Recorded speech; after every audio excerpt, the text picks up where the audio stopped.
Now, Central Oregon's local alert weather with Chief Meteorologist John Carroll. Well, the winds have relaxed. That is one feature that we're not going to be worried about. Now we're worried about the heat. We're in that transition now as we're going to get up into the upper 80s and low 90s heading toward the weekend. So let's take a look at the day as we see it through the eyes of the Prineville Reservoir time-lapse camera. It is a blue sky out there, not much going on. And also notice that the winds are not moving the surface of the water around a bit. So it was a relatively calm day. Stop this at about 2 o'clock, and you can see that there's just a couple of fair weather clouds drifting off in the distance. Same scenario at the view from Aubrey Butte Cam. You can see just fair weather clouds drifting overhead of the Bend area and a mixture of clouds and sunshine with more sunshine than clouds. So what's going on? Well, we're seeing some warming conditions going forward through the next few days. We're going to see temperatures back into the 80s. They were there today, and we're going to see them again on Thursday. Friday, I'm thinking 90s and then 80s for a good part of next week. And the day that's going to be the warmest, or basically the hot day, will be Friday. And on Saturday, because we have the moisture that's around from earlier this week and all the heat that's going on, the moisture hasn't gotten scoured out. Oftentimes you have those thunderstorms popping up in the heat of the afternoon, and that may happen on Saturday. And that is a slight chance, but it's worthy of a mention nonetheless.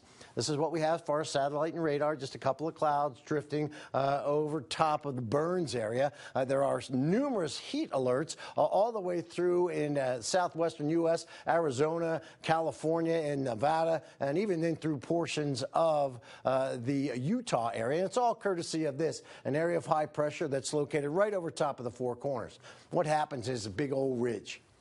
Big dome of air builds. And where you see the orange is where you see the warm air. Let's stop this tomorrow at 4 o'clock in the afternoon. We're going to see mid to upper 80s tomorrow as that flow goes around that high and continues to push the warm air into our area. And then look at how high up it goes into our Friday. This is going to be the hottest day as that ridge grows and continues to give us that warm heat. And then on Saturday, we may see an isolated thunderstorm or two. And it does appear that there's some relief coming our way, but that may not occur. We're more than likely still going to be in the 80s moving forward through into the new work week next week. By Friday, we're seeing plenty of sunshine with a couple of clouds at 9 p.m. And then as we go to 4 o'clock in the afternoon, that's that isolated storm that we could see. It's nothing organized. It's just what we refer to as a pop-up storm, kind of pops up in the heat of the day.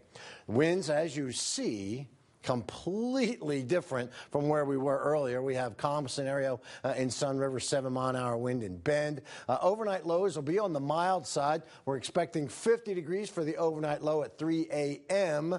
Here is a look at our current conditions. A couple of low 80s, 82 in Bend, 83 in Redmond with plenty of sunshine. Currently, it's 81 in La Pine, but much cooler in Sun River and Sisters with 70s, 79 also in Prineville. Lows tonight will dip down into the 40s and 50s. We've got a 50 in Bend and Warm Springs. Highs tomorrow. There we go. 86 and 87 in Bend and Redmond, respectively. So here's what we got going on for you as we do take a look at the 7-day.